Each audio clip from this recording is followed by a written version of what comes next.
Salve Maria Imaculada, já são mais de 1h da manhã, então boa madrugada, né? E a gente vai conversar, a gente vai dar continuidade à sequência de vídeos sobre o caminho, né? Os elementos que nós precisamos saber sobre o caminho para a gente poder caminhar com Jesus, né? Esse caminho da cruz. E hoje nós vamos falar das virtudes especificamente das virtudes teologais. Essas virtudes teologais, elas estão dentro desse nosso organismo sobrenatural, né?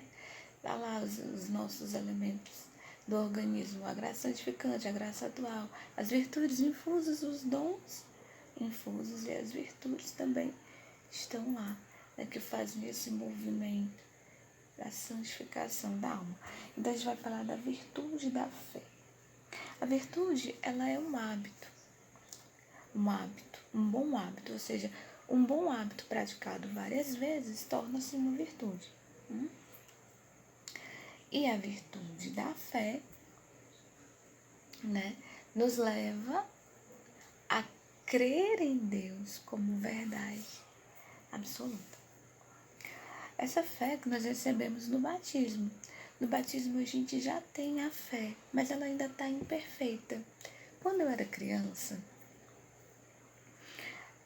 a minha mãe me levava para missa, eu tinha por volta de 7 anos, e eu sempre ouvia a parábola do semeador. Essa parábola do semeador, ela marcou tanto na minha vida, porque ela me intrigou de uma forma tão profunda, aquilo me inquietou tanto. Eu ficava me perguntando, meu Deus, que tipo de terreno é o meu coração? Eu sempre achava que o meu coração era aquele terreno que não dava fruto, era aquele terreno que logo a semente secava, né? Por quê? Porque eu não conseguia perseverar na minha oração antes de dormir. Às vezes eu ia dormir e não rezava porque eu esqueci, porque eu estava com sono. Então eu achava que o meu coração era um terreno, né?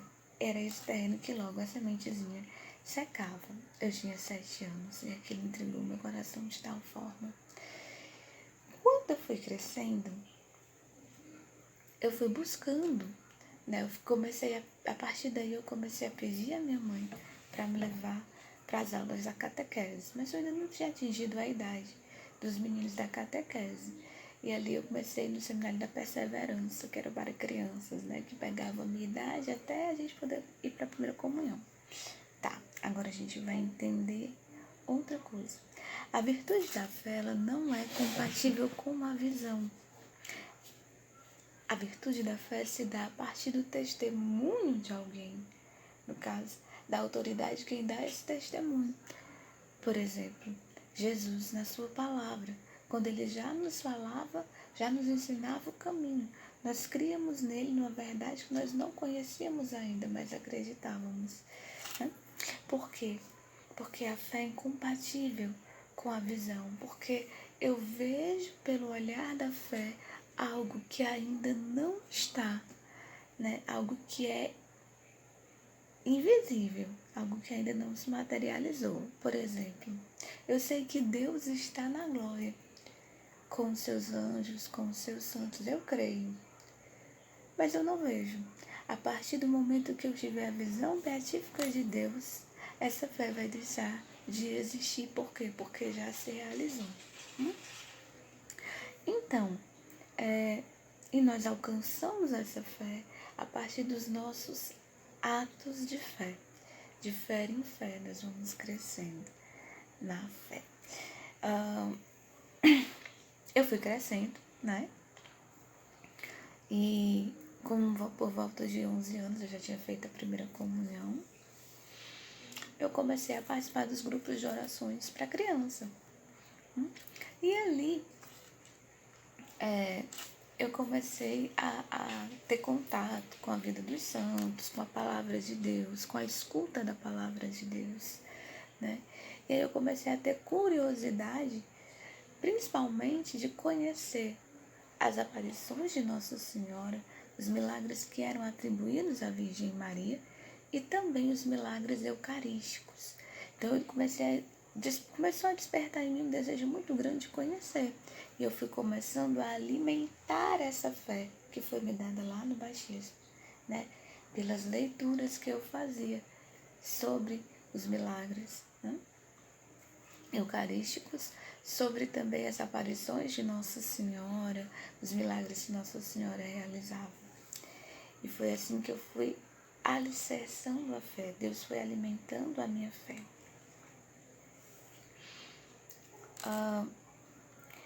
Por quê? Porque essa fé, nós precisamos, essa fé que todos nós recebemos, a fé. São Tomás de Aquino nos diz que crer é próprio do homem, é natural do ser humano acreditar. Né? Nós precisamos ter fé, nós precisamos acreditar, mesmo quando não se tem Deus, as pessoas têm, né, elas querem acreditar, o ser humano ele sente a necessidade de acreditar em alguma coisa, né? Mesmo quando não se crer em Deus. Né? E aí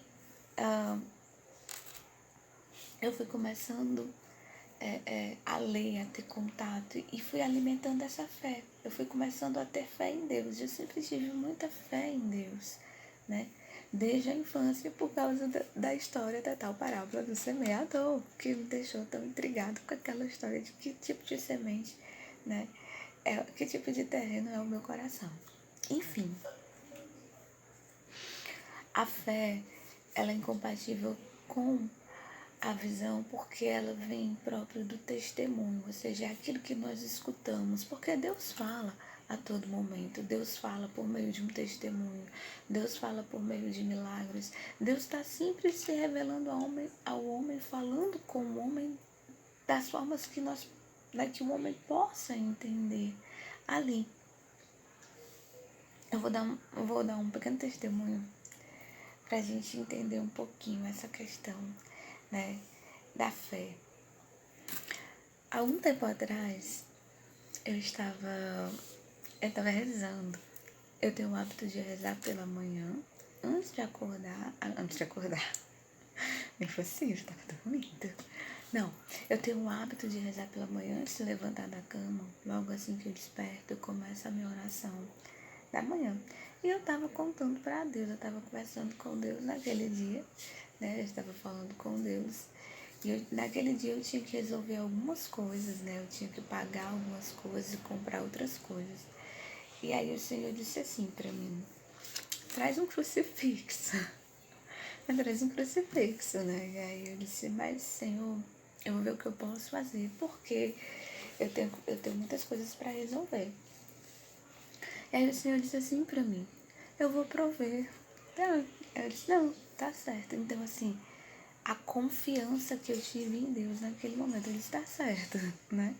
Tá, tudo bem, tá certo, porque eu confiava, porque eu confiei em Deus, e a fé é essa confiança em Deus. E fui, né, levantei da cama e fui fazer, né, o que eu tinha de fazer. Eu fui, né, depositei o dinheiro na conta e fiz os cálculos e disse: pronto, eu posso só gastar X valor, né? E aí fiquei. E passei o dia, a manhã inteira, né, resolvendo, pagando o que eu tinha de pagar, fazendo o que eu tinha de fazer. E tinha tirado antes o extrato da conta, tinha feito o depósito. E aí fui, no final de tudo que eu terminei de fazer tudo, chegou uma hora, antes de terminar, né, a última compra que eu tinha feito, eu comprei as coisas que eu precisava comprar. Aí eu disse assim, eu tava digitando tão rápido as teclas, né, das maquinetas para passar o cartão, que aí eu disse assim: meu Deus, será que eu tô digitando a senha correta? Né? E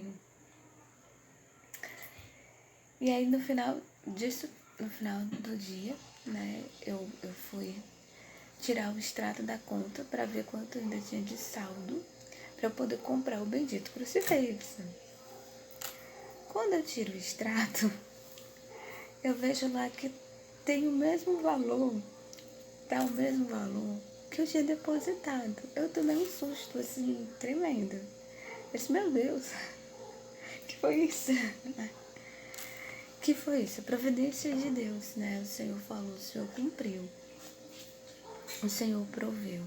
E não foi estranho para mim, por quê? Porque, né, da minha oração, eu já conheço, né, a ação de Deus na minha vida, eu já sei como o Senhor vai agindo. Então, quando o Senhor me diz uma coisa, quando o Senhor fala algo no meu coração, a primeira coisa que eu tenho é a prudência de entender aquilo ali, né? Tem coisas que é humana, tem coisas que é demoníaca e tem coisas que é divina realmente. Então eu tenho a paciência para esperar, né? Para que tudo aconteça. Então, como o Senhor falou, Ele fez. E claro, esses né, testemunhos, essas coisas que vão acontecendo na nossa vida, vai edificando a nossa fé, vai cada vez mais fazendo essa fé ir crescendo, vai aumentando a fé. E nós sabemos que nós nos salvamos pela fé, né? É a fé que nos salva. E nós não perdemos essa fé. Aliás, nós só perdemos essa fé se nós cometermos algum pecado contra a fé. Quais são os pecados contra a fé, né? Os pecados contra a fé são a infidelidade ou o paganismo. A gente sabe que é um pecado mortal, né? Quando a pessoa procura o paganismo, quando ela adere a uma seita, né? Ela está em pecado mortal e é um pecado contra a fé. Até mesmo porque quando você vai nessas seitas, os demônios têm praticamente o domínio da alma daquela criatura. E aí a gente vai ver que cai em outros pecados, leva a outros pecados, né? Por exemplo, quando esse demônio tem domínio sobre a alma daquela pessoa que deu o seu nome ali naquela seita, que frequentou aquele lugar, que frequenta, que se associou àquilo ali, o demônio começa a primeira coisa que ele faz é tirar o discernimento. A pessoa vai perdendo o discernimento, ela não vai mais acreditando na palavra, ela não consegue mais discernir a verdade. Por quê? Porque ela não tem mais a luz do Espírito Santo. Então ela começa a acreditar na verdade que o demônio quer mostrar e não na verdade de Jesus, né? A apostasia, que é outro pecado contra a fé também, né? Um pecado, a partir do momento que eu vou perdendo esse discernimento, isso vai me levando a uma apostasia. A heresia, as blasfêmias, sobretudo a blasfêmia contra o Espírito Santo. Essa cegueira espiritual e esse embotamento, né, dessa visão ou dos sentidos, eles são próprios do pecado carnal. Os pecados carnais, né, a gula, a luxúria, tudo isso leva a essa tudo isso vai comprometendo o discernimento, né? Isso vai comprometendo o nosso discernimento. Então, assim, essa fé, ela precisa ser alimentada, né? Ela precisa ser nutrida. E como a gente vai fazer isso? Pelas leituras, pelas boas leituras, né? Dos bons teólogos. Se todo teólogo tivesse uma vida de intimidade com Deus, né? Nós não teríamos tantos maus teólogos aí pelo mundo. A leitura da palavra de Deus, né? E uma das coisas que vai contra a fé, que vai minando a nossa fé, são as leituras perigosas que fazemos, né? Algumas leituras que vão contra a doutrina da igreja, contra os dogmas da igreja, algumas leituras que são realmente duvidosas, que são anticristãs, né? Tudo isso põe em risco a nossa fé, sobretudo quando estamos iniciando, né? Quando ainda temos uma fé muito sensível, uma fé muito, né? Estamos no primeiro nível ali dessa fé. Também a soberba intelectual. Essa soberba intelectual vem a partir do momento quando a minha inteligência começa a ficar obscurecida por tanto conhecimento que eu tenho. De repente eu tenho tanto conhecimento, que aí eu acabo caindo na apostasia. Eu paro de crer nas verdades reveladas por Jesus, nas verdades evangélicas, e começo a abraçar, né, outras verdades, né, outras supostas verdades que vão sendo trazidas. Né? Então tudo isso vai contra a fé. Só pra gente finalizar, né? Hoje pela manhã, ontem, né? Porque agora já é madrugada. Ontem pela manhã eu precisava ir ao médico. Eu tinha uma consulta marcada. Era para as 10 horas e eu já estava atrasada. E aí eu tava na parada, né? Eu queria pegar 54. Quem mora em Fortaleza, né? Sabe o que eu tô falando. Quem precisa pegar essa 54 sabe que eu tô dizendo que ela demora séculos para passar, sabe? Aí eu cheguei na parada e tinha um senhor próximo, eu disse assim, moço, já passou algumas 54? Torcendo para que não tivesse passado nenhuma, rapaz. Passou duas, passou duas já, uma depois passou a outra. Demorou muito tempo. Acho que você vinha ali na esquina, ela passou. Eu disse, meu Deus. Eu tava rezando o terço, né? Eu tenho esse hábito, pra onde eu vou rezando o terço.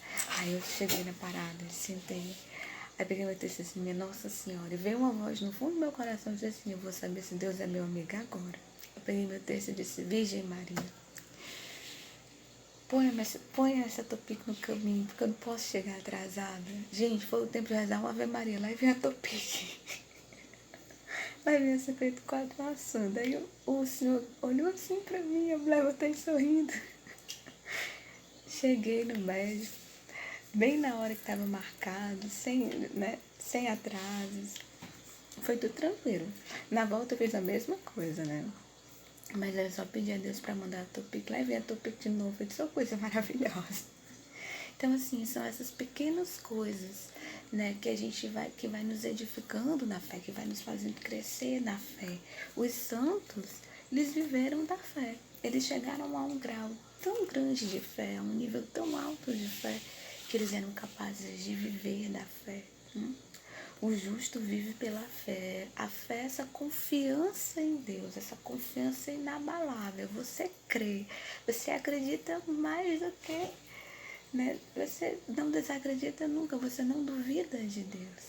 Porque os santos vivem em comunhão com Deus, né? Eles vivem na intimidade com o Altíssimo. Então, gente, é isso. A todos, paz e bem. Salve Maria Imaculada.